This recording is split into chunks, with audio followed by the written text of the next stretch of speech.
Hello. Thank you for being here with me. This is my third day sharing study from book 59 in my book week series, Tom Buns, Panic Free. Let's talk about stress hormones. Stress hormones are going to be released. It's part of the human condition. It's part of the way that our brains evolved to interact with our physiology. It is indeed something that we can be grateful for. What we can do is anticipate the release of stress hormones by examining what we experience that induces that release, and then prevent the release of those stress hormones, or we can override them by cueing or triggering the release of another hormone that overrides the stress hormones, oxytocin. Situations that can alarm us and cause anxiety and panic can happen, often do, without any warnings that they're about to happen. So what we can do is practice associating an alarming event with a release of oxytocin. Practice linking something unexpected and the feelings of stress and anxiety with the face, voice, and calming touch of an individual who is absolutely safe to be around physically and emotionally. And today I'm sharing selections from pages 94 through 95. Stress hormones cause the urge to escape, but they may also make escape seem impossible. The problem vanishes when we prevent the release of stress hormones or override their effects.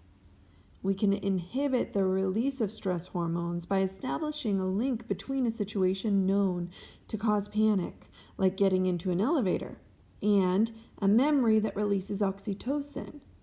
We can back that up with a link that overrides the effects of stress hormones, a link between a stressful situation and memory of the face, voice, and touch of a calming, attuned, non-judgmental person.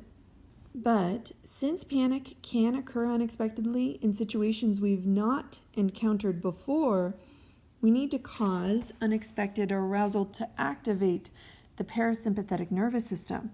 These are, once again, the face, voice, and touch of a person who is both physically and emotionally safe to be with.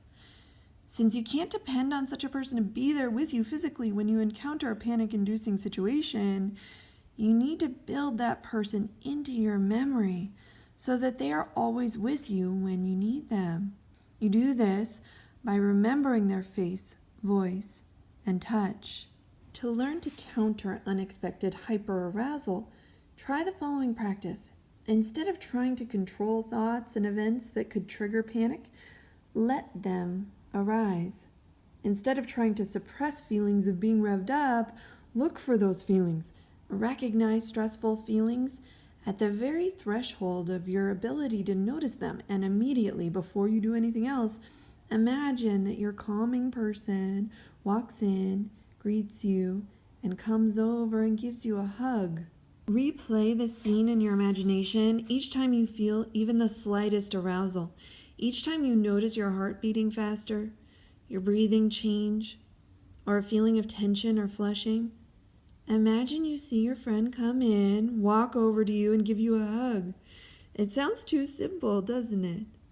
But we are just adding the mental software needed to activate the parasympathetic nervous system you were born with.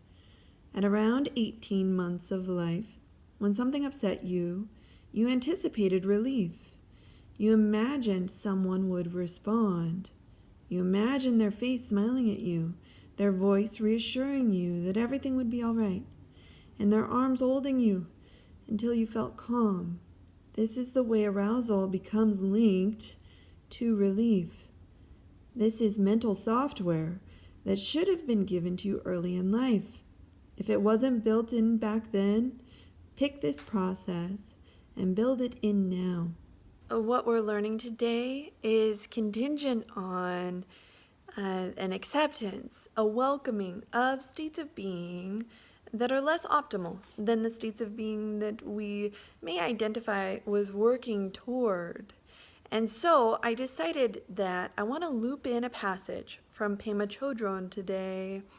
This really speaks to why and how we might open to the acceptance of sensations that aren't optimal and work with them.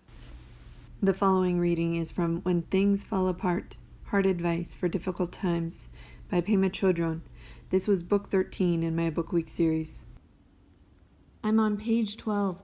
Generally speaking, we regard discomfort in any form as bad news. But for practitioners or spiritual warriors, people who have a certain hunger to know what is true, feelings like disappointment, embarrassment, irritation, resentment, anger, jealousy, and fear, instead of being bad news, are actually very clear moments that teach us where it is that we're holding back. They teach us to perk up and lean in when we feel we'd rather collapse and back away. They're like messengers that show us with terrifying clarity exactly where we're stuck. This very moment is the perfect teacher, and lucky for us, it's with us wherever we are. Thank you for studying with me. Let me know if you have any questions about the material or anything else that emerged during the studies today. I hope you have a lovely day. Mwah.